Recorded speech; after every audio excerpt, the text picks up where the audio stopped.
Good morning children. आज हमारा जो टॉपिक है उपसर्ग, ठीक है।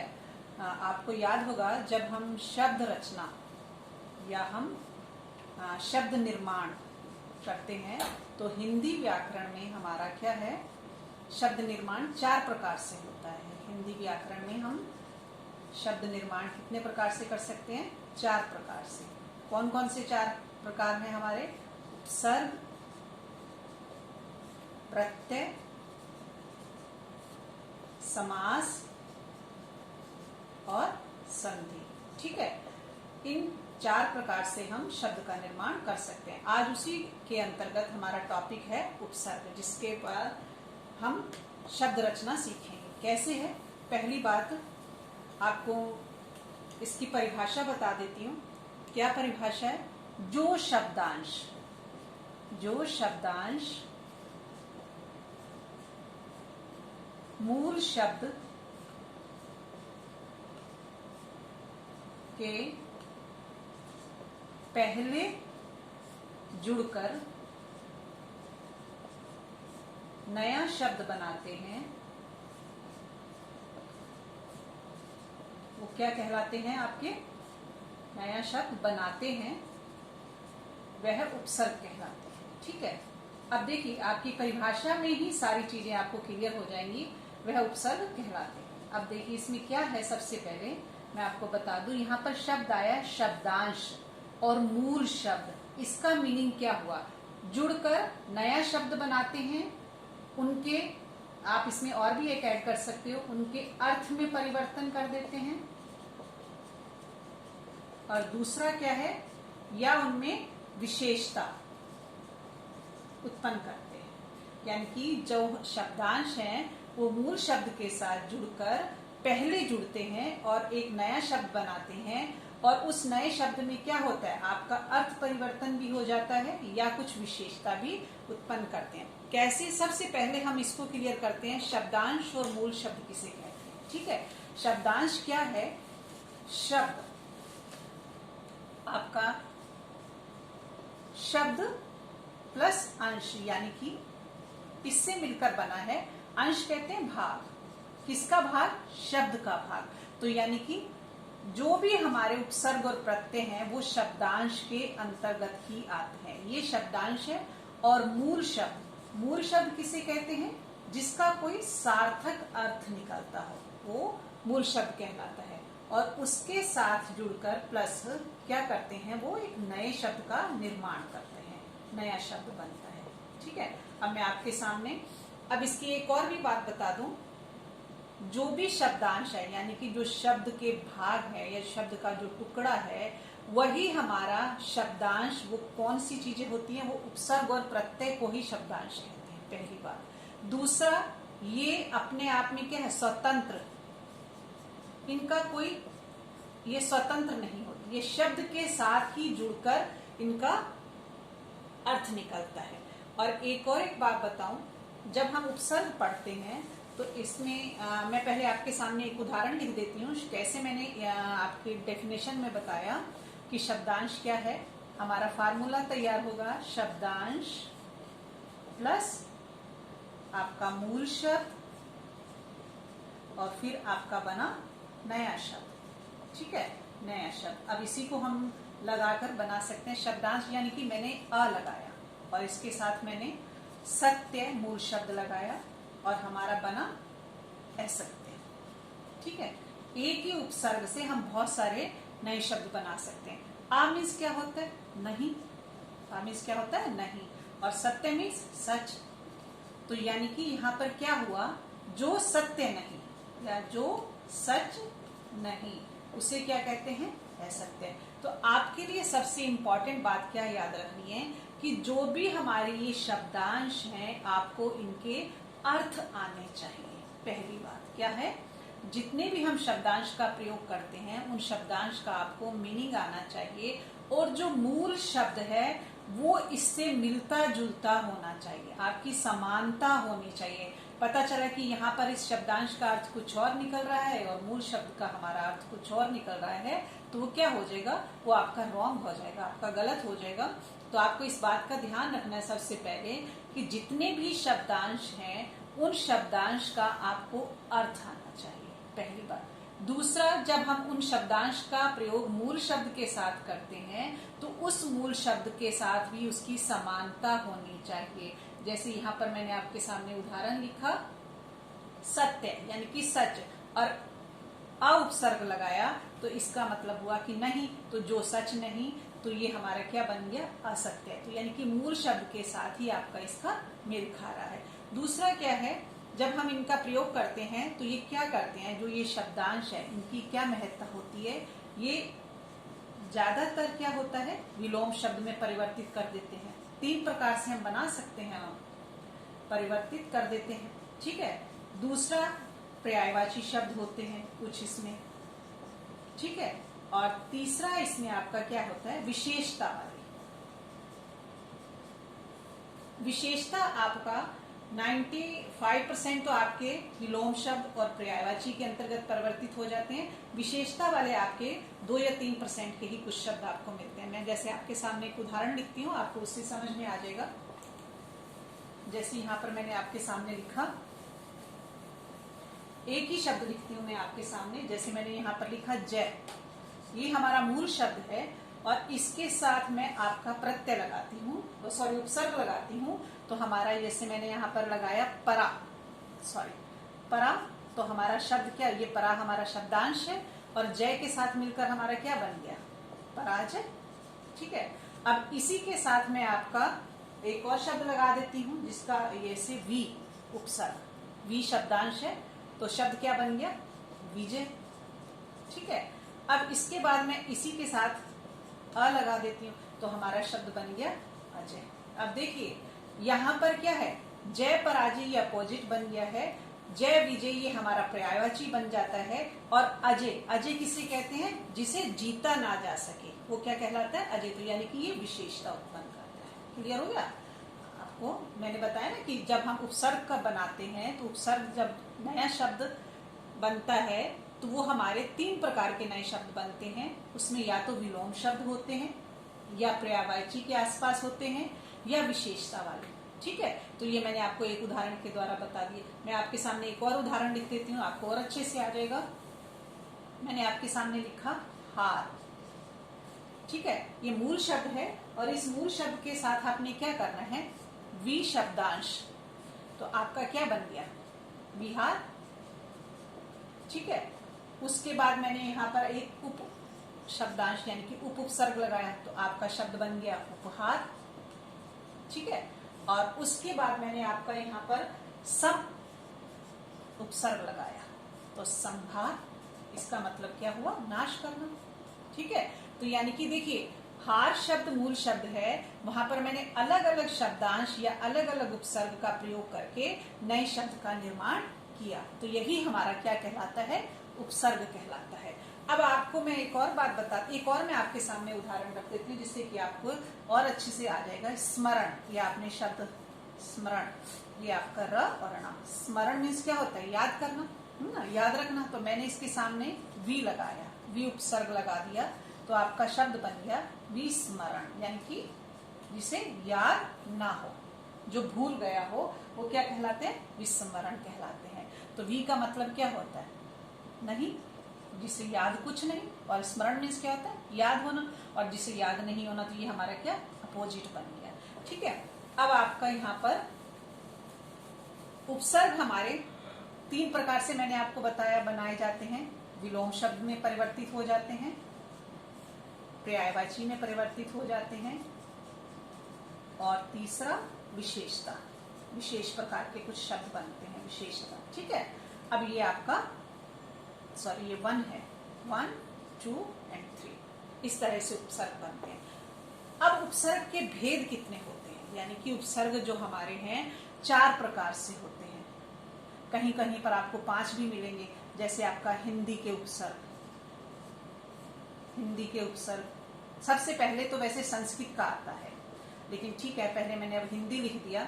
हिंदी के उपसर्ग हमारे कितने होते हैं, 13, और संस्कृत के उपसर्ग हमारे कितने होते हैं, 22, और उर्दू के उपसर्ग हमारे होते हैं 19, ठीक है। और कुछ संस्कृत के अव्यय भी आजकल हमें जो हिंदी में प्रयोग हो रहे हैं, संस्कृत के अव्यय। और ये आपका फर्स्ट हो गया, ये सेकंड, ये थर्ड और ये फोर्थ, और पांचवा है अंग्रेजी के उपसर्ग। यानी कि हर एक भाषा के अपने अपने उपसर्ग होते हैं। तो यानी कि जो हम उपसर्ग है वो हमारे पास जो शब्द बनते हैं वो हिंदी के उपसर्ग भी होते हैं, संस्कृत के उपसर्ग भी, उर्दू के भी, और संस्कृत के अव्यय भी, और अंग्रेजी के उपसर्ग भी होते हैं, जिन पर हम आज बात कर रहे हैं, जो मैंने आपको उदाहरण देकर बताया। अब आपसे एग्जाम में क्वेश्चन कैसे पूछा जाता है, ठीक है। अब आपसे मैं आपके सामने सबसे पहले एक इम्पॉर्टेंट बात बता देती हूँ। मैं आपके सामने एक उदाहरण लिखती हूँ, उस उदाहरण के द्वारा आप मुझे ये बताओगे कि इसमें सही क्या है और आपका गलत क्या है। सबसे पहले मैं यहाँ पर एक उदाहरण लिखती हूँ जिसमें आप मुझे बताएंगे दर असल में मैं, इसकी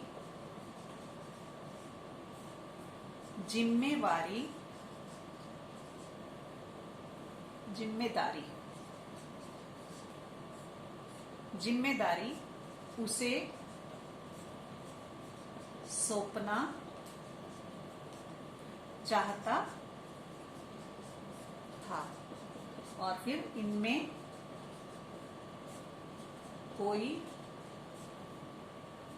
त्रुटि नहीं। ये आपके सामने चार ऑप्शन है, 1, 2 और ये 3 और ये 4। अब इनमें से बताइए कि कौन सा शब्द अशुद्ध है। तो आपका ये वाला शब्द अशुद्ध है, ये।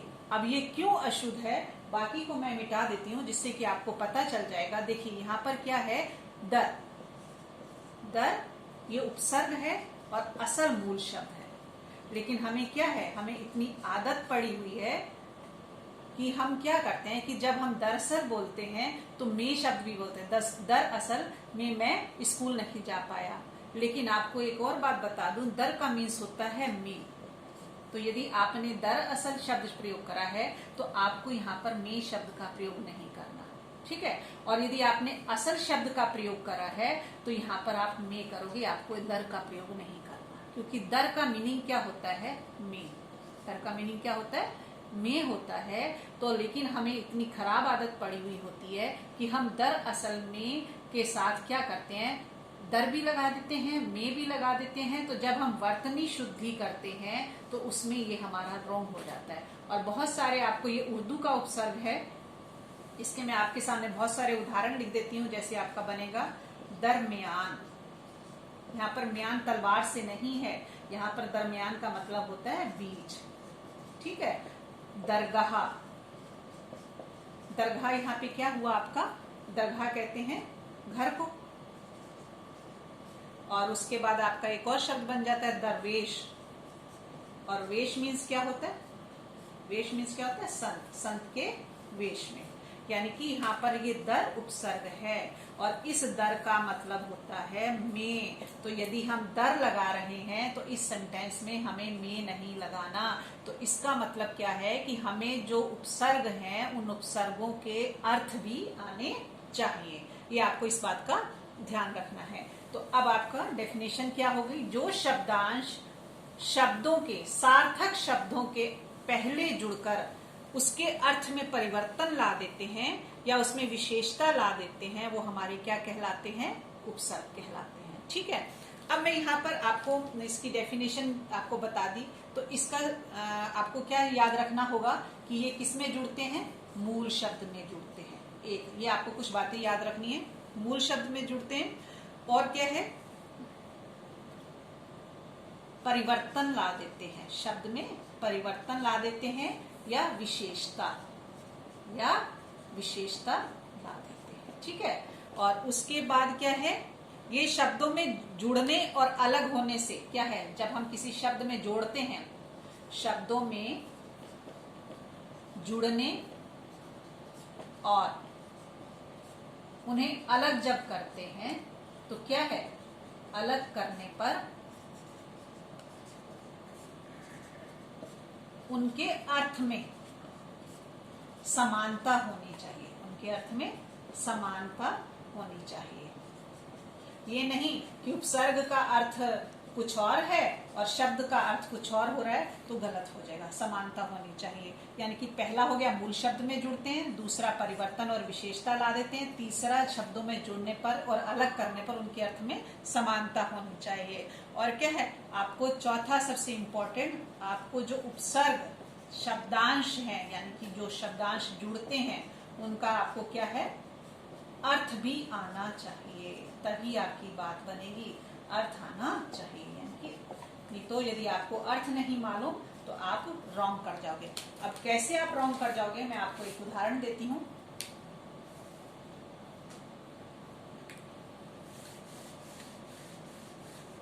जैसे मैंने आपको एक शब्द दिया,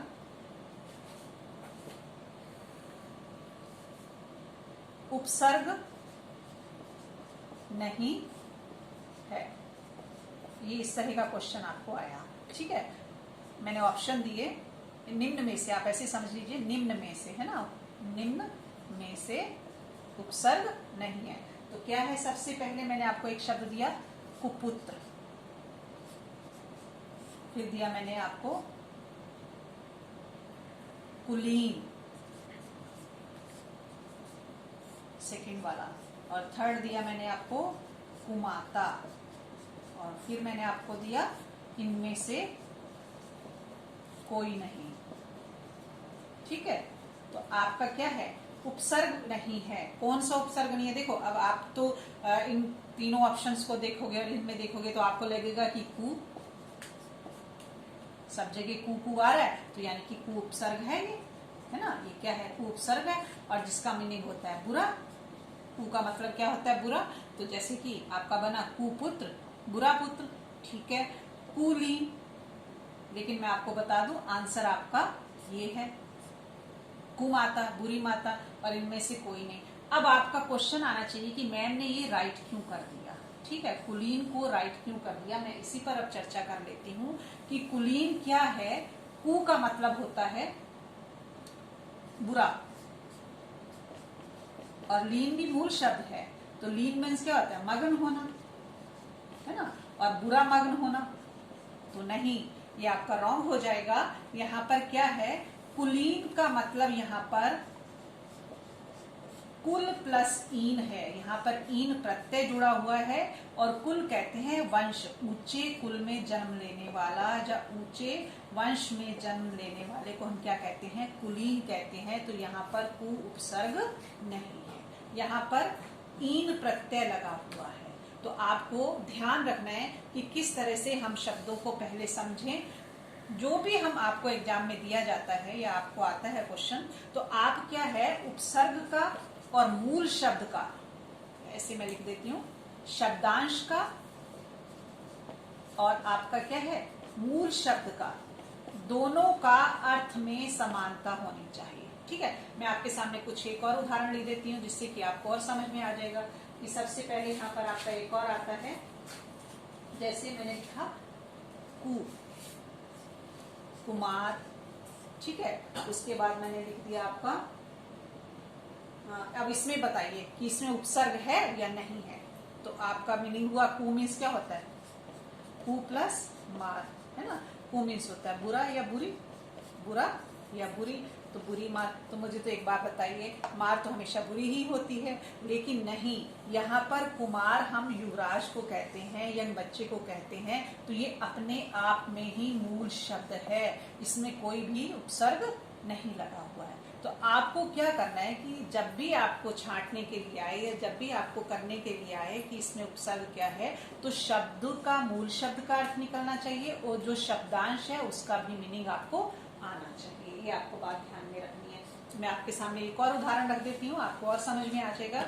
जैसे मैंने आपके लिखा कि इसमें यहाँ पर उपसर्ग नहीं है, सबसे पहले मैंने लिख दिया निरोग, है ना, फिर मैंने लिख दिया नीरव, नीरंध्र, ठीक है, और फिर मैंने लिख दिया नीरज। ये मैंने आपके सामने 4 शब्द लिखे। इन 4 शब्दों में आपने क्या देखना है कि उपसर्ग नहीं है, कौन सा उपसर्ग विधि से नहीं बना हुआ है शब्द। तो देखिए यहाँ पर हमारा क्या बनता है, नी प्लस रोग यानी कि जिसमें कोई रोग ना हो उसे हम कहते हैं, ये विसर्ग संधि का उदाहरण हो गया। सेम यहाँ पर नी प्लस रव, और रव मीन्स क्या होता है, शांति, यानी कि शांति से रहित, है ना। और नीरंध्र, नीरंध्र कैसे किसे कहते हैं, जिसमें कई त्वचा के, आपके त्वचा के छेद होते हैं, तो उनके रोम छिद्र के बगैर होना। तो रंध्र आपका मूल शब्द है, यानी कि जिसमें त्वचा के छेद की बात की जाती है, छिद्र की बात की जाती है। और नीरज, नीरज मीन्स तो होता है कमल, तो यहाँ पर तो ये आपका उपसर्ग से नहीं है।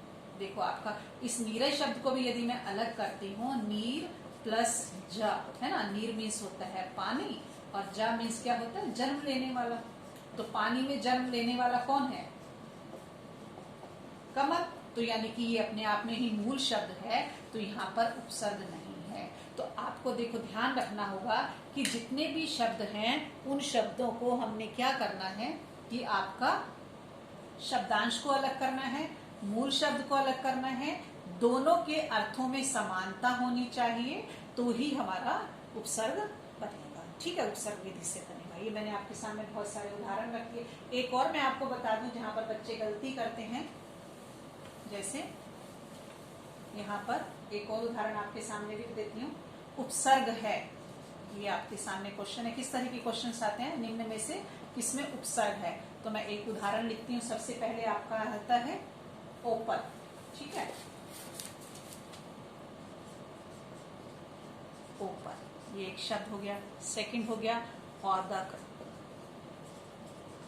और तीसरा हो गया आपका अवतार, ठीक है, और फोर्थ हो गया आपका कुलीन। अब देखिए किसमें उपसर्ग है, हमने ये छांटना है। तो यहाँ पर देखिए ओपल, ओदक, ये कुछ नहीं, लेकिन मैं आपको एक और बात बता दूं, औ और अव, इनकी ये एक ही प्रवृत्ति के दोनों शब्द हैं। जैसे यहाँ पर क्या है, राइट आंसर आपका अवतार है। अब मैं आपसे कह रही अवतार लिखा हो या अवतार लिखा हो, अव प्लस तार यानी कि अवतार, जन्म लेने वाला अवतार। आपने सुना ना अवसर, आपने इस तरह से बहुत सारे शब्द सुनेंगे। अवसर में यदि मैं अब लगा देती हूँ तो अब का शब्द बन जाता है अवसर। आपने कबीर और रहीम के दोहे जब पढ़े होंगे, अवगुण, अवगुण है, इसमें क्या है, अब प्लस गुण। तो यानी कि ये हमारा यहाँ पर ओ हो या अब हो, और गुण मीन्स आपके गुणों की बात हो रही है, तो यदि जिसमें गुण नहीं है तो वो अवगुण हो गया। तो आपको ये सब चीजों का ध्यान रखना होगा, शब्दों को अलग करना है और शब्दांश को आपने अलग करना है। क्लियर है यहाँ तक, ठीक है। उसके बाद आपका क्या आता है, जहां पर बच्चे कुछ गलतियां करते हैं, एग्जाम्स में दिया जाता है, तो बच्चे कुछ गलतियां करते हैं कि वो गलतियां ना हो, तो आपको इस बात का ध्यान